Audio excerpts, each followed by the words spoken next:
Now, what did your state do on the Trans Day of Visibility? Sure, they held rallies, events all over. Well, in Minnesota, in our state capital, there was a Trans Day of Visibility rally that was hosted in part by the Minnesota Democrat Party. Now, they hosted all types of speakers, but there were a handful of Democrat legislators that also spoke, along with Democrat Lieutenant Governor Peggy Flanagan. Now, you might be asking, like, yeah, what's your point? Of course, Democrats embrace LGBTQ+, so what's your point? This video.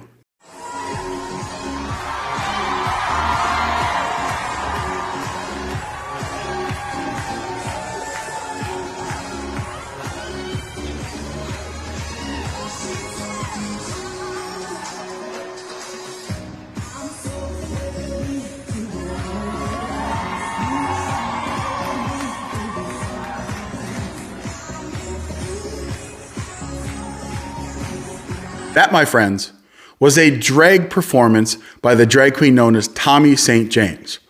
Now, did you notice anything about the crowd? Did that look like a crowd of only adults? I looked through just to make sure that this wasn't advertised as an 18+ event. This is a family event. It is being held at our house. If you're a Minnesotan, the People's House, the Minnesota State Capitol Rotunda. Children were in attendance. So full stop. There was a drag performance event that occurred at the Minnesota State Capitol that was endorsed and promoted by the Minnesota Democrat Farm and Labor Caucus. That's the DFL Democrat Party. I live in a political purple state because, like most places in America, all of the rural areas are very Republican versus the metro areas are very Democrat. Now, the state of Minnesota, as of late, hasn't really had any Republican wins statewide since at least 2006. Now, people have asked me often, hey, AK, you're a Republican, you're an activist, you believe in the Republican Party. Don't you think that Minnesota is a state that's no longer worth trying to save?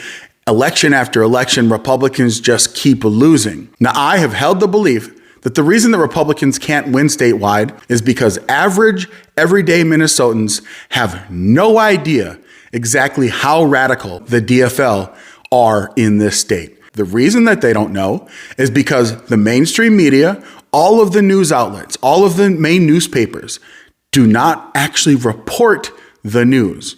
Now, sure, they're going to tell you about narratives, main stories, nationwide stories, but they always put this slant on it. When it comes to politics, they always leave out the things that I believe the average Minnesotan that's an independent or leans independent, that's a voter, has no idea. Now, I have no problems. I have no ill will towards average, everyday Minnesotans that don't have the time to go out and do their own investigating, to go out there and do their own research. The ones that do, more power to you.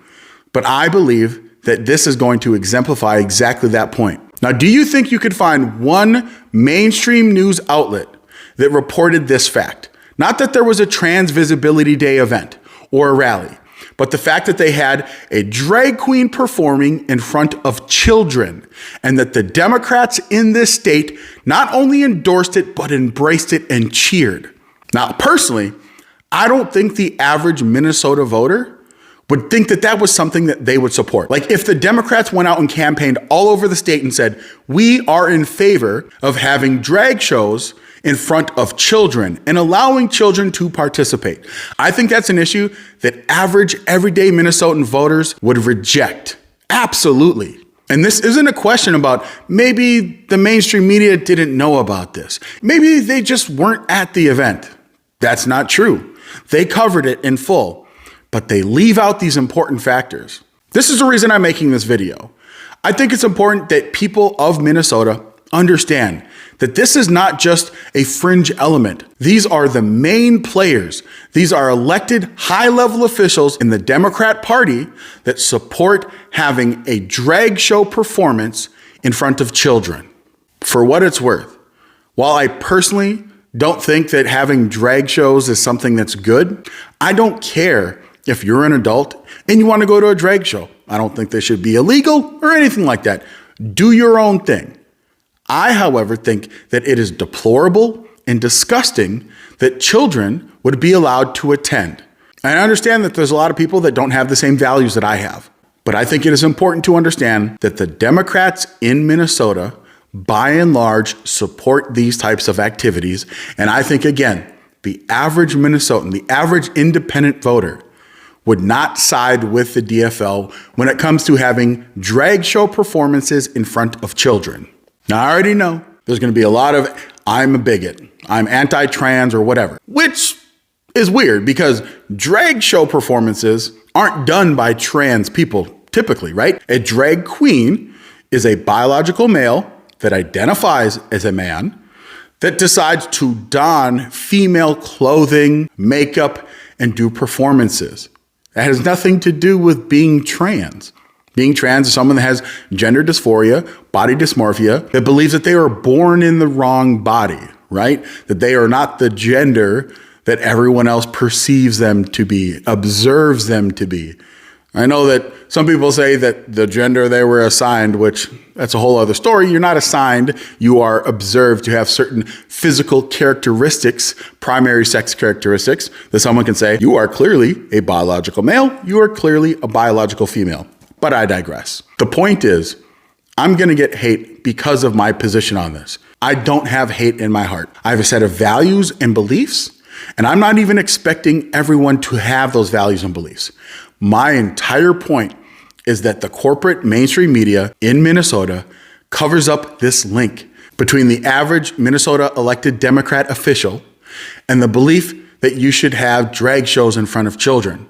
So if you're watching this video and this is something that you're unaware of, or if you're watching this video and you want to show your friends or family, people that don't believe you, your coworkers, say that's not happening, that's not what the Democrat Party is about in Minnesota, show them this video.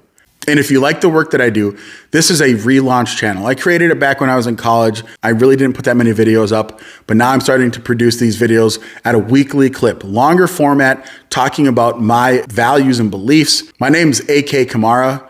I'm known as the Conservative Opinionator.